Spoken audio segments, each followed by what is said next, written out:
So my little brother told me to move my iron in the morning when I'm doing a vlog and I'm talking to y'all. So that's what I'm gonna do. I'm gonna move it.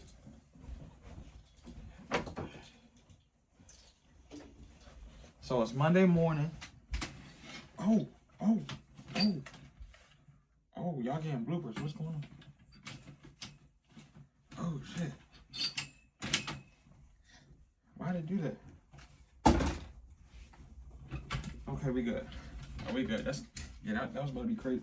So it's Monday morning. I think it's it's 26. So 25, 24. Today the 23rd. Today the 23rd. And we got some more big SHIT coming up this week. We went to the Hirshhorn Museum last week. Oh, man, it was super eye-opening, and I just reflect and think about, the building itself, the experience with my mom, having a great time, and how I'm going to continue to go and navigate new buildings every time I get the chance, because it's great content, it's different content, and it's me learning something each and every time. Like, I'm learning doing these buildings, and I'm enjoying it so much while learning. Like, when I was in high school, I hated learning. I hated school my whole life. Even when I went to UVA, graduated, diploma, all that. Hated it, right? I was just football. And that's the only thing that mattered. But when I didn't go to the NFL and I didn't go to the next level, it was a period of me trying to figure out, okay, who am I actually? What do I truly enjoy? And, rest in peace to Rondell Moore, man. Just even thinking about football right now. But, it's hard for a lot of players in a lot of leagues in college, D1 or whatever, NFL, NBA, MLB, whatever you play, right? It's hard to pivot as an athlete because we're praised and focused on our whole lives and people telling us how good we are and how we get so many advantages, so much goes on, and we miss out on certain things that our peers get to do while we're being athletes, right? They're in the workforce, they're learning communicative skills, they're job hunting, they're getting rejected, they're trying new things, they're meeting people.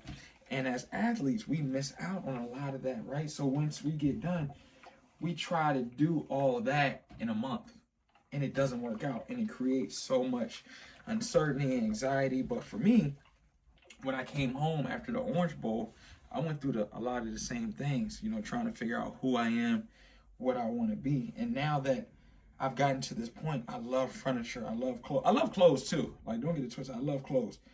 But that's not my main focus, My style is more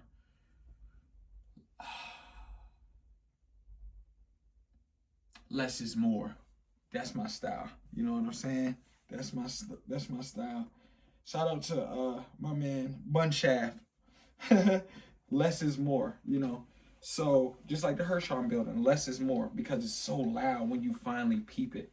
So I finally got to this point where I see myself as a furniture designer, as an architect, as a person who loves to travel and see new buildings and ask questions on why people built these buildings and what's next. And my home will be amazing. It will be a place of peace, and it will be art, and it will make you feel some type of way when you step in, everybody's not welcome in your home, but the people that do get, to come in my home, they'll feel like that. And that's what home should be, because I'm going to create and build homes all over the world. Okay, so how y'all like that segment? That segment was a little bit better for Monday morning, huh? That's what I'm talking about.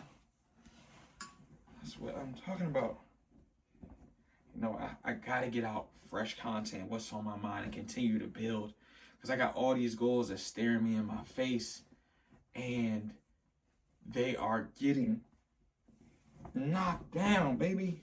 We really getting into it, staying steadfast in what I gotta do each and every day, baby. each and every day, baby. So yeah, like I said, the Hirshhorn building was amazing. Like, for being built from concrete and being able to enjoy that right in DC. And the next building that I will be going to is the Indian, Museum of History. Beautiful, another brutalist building. I believe I've seen it. That's just me speculating. Looks built from concrete. So that's what I'm on. Continue to create, continue to, dive in. Oh, also, Purple Cow. It's like my fourth time reading it back and forth. I wanna dive into it for you because this is one of my favorite books. It talks about sneezers. It talks about business. You guys should go get it, Purple Cow. But I want to read a page that I had for y'all. Let me find it. I have my. I believe it fell out. Hold on, 1 second. 1 second. Reading is fundamental, man. Okay, let's talk about marketing, right? The Purple Cow. Mass marketing demands mass products. A mass products beg for mass marketing. This equation leads to a dangerous catch-22, one with two parts. Part one, boring products. Companies that are built around mass marketing develop their products accordingly.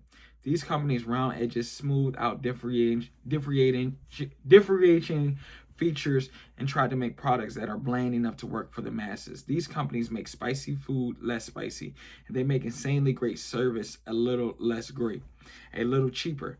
They push everything from the price to the performance to the center of the market. They listen to the merchandisers at Kmart and Walmart on the purchasing agents of Johnson & Johnson. Make products that will appeal to everybody. After all, if you're going to launch a huge ad campaign by direct mail or trade magazines or in daily newspapers or on television, you want your ads to have maximum possible appeal. What's the point of advertising to everyone a product that doesn't appeal to everyone? By following this misguided logic, marketers ensure that their products have the minimum possible chance of success. Remember, those ads reach two kinds of viewers: the highly coveted innovators and adopters who will be bored by the mass-marketed product and decide to ignore it; the early and late majority who are unlikely to listen to an ad for any new product and are unlikely to buy if they do. So this is talking about almost gaining people's attention, right? So when you see a Walmart commercial or you see, a Kmart or Target, whatever, what are they doing? They're showing a toothpaste. They're showing this, that, and the third to a mass majority of people. So it's not directed at one type of person, because I would assume everybody uses toothpaste, correct? But it's not niche, and they're spending a lot of money trying to grab a lot of people at once, right? And it works for those type of businesses in a sense when it comes to certain products. It said, what would happen if you gave the marketing budget for your next 3 products to designers? Could afford a world-class architecture, design, or sculptor, direct, author. Oh, so that's what I would do. If I had, so basically it's asking the question. So if I had like a Target budget, or if I would have like a Walmart budget, I would invest in sneezers. I would invest in the up and coming early risers. That's what the book talks about. Can you get early risers to, attach themselves to your product? Almost like a person that makes a hit song early on. You attach yourself to that and you go with them on their journey. So like with me, say like, almost what Drake does. Drake basically finds artists that are on the up and coming, right?